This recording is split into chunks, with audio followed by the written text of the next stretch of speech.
just say this point right here. Say, Lord, if it's you, maybe faith, tell me to come to you on the water. Tell me to start believing you beyond my borders. Give me a vision that's bigger than me so I can believe for it. Call me to serve these people who can't pay me. They're just a resource, but you're the source. So if you call me, I'll step outside this boat. And he said, if it's you, tell me to come. Look at Jesus' response. Come. Then Peter got down out of the boat and walked on the water and came towards Jesus. I'm going to play it again so you can get a picture. Charles B. Peter. So he said, if it's you, tell me to come. Jesus says, come. So Peter gets up, he steps out of the boat, and he walks on water. Get back in there because they didn't see that. He said, if it's you, tell me to come. So Jesus says, come. Peter gets up out of the boat, and he steps out of the boat, and he walks on water. One more time, just for all the remedial people in the room, okay? He says, if it's you, tell me to what?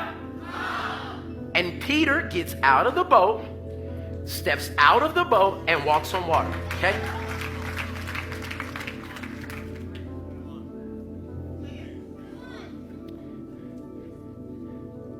Jesus did not say, come Peter.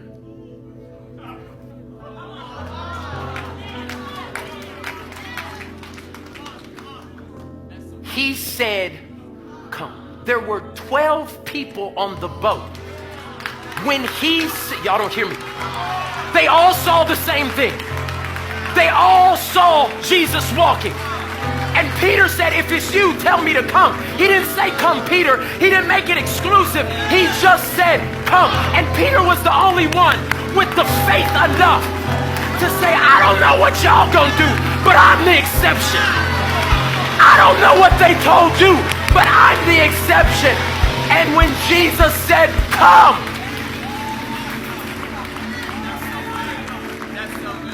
one out of 12 got out of the boat. Pastor Mike, what are you trying to say? All this stuff that I'm talking about, crazy faith and baby faith and maybe faith and wavy faith, it's not exclusive. If he would have said, Peter, come, then we would have known that the miracle was just for Peter. Put it up there. They don't believe me. Look at it again. Just look at the scripture. And Peter said, Lord, if it's you, tell me to come onto the water. And Jesus replied, what'd he say? Come. And the problem with most of us is come is not enough instruction.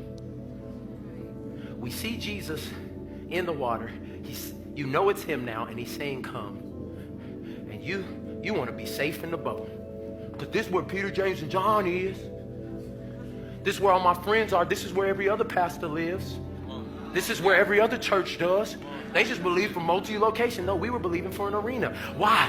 Because because God told us to get out of the boat. And my question to you is, will you go on a come? The saddest part about this story is that only 2 people walked on water. Only 2 people had wavy faith. Jesus and Peter. When that day, 13 people could have been walking on water. My question is, will you sit in your Christian life on the boat and God says come and you choose to stay in the safe faith? Because y'all know that Peter is not delineating himself from the world. Because most of us think, oh, I ain't going to be like the world. I'm going to get out of the boat and I'm going to walk for Jesus. No. Everybody on the boat was a Christian. Everybody on the boat was a disciple. And Peter was the only one out of people who believed in Jesus, saw miracles, walked with him. He's the only one that had the faith to walk on water.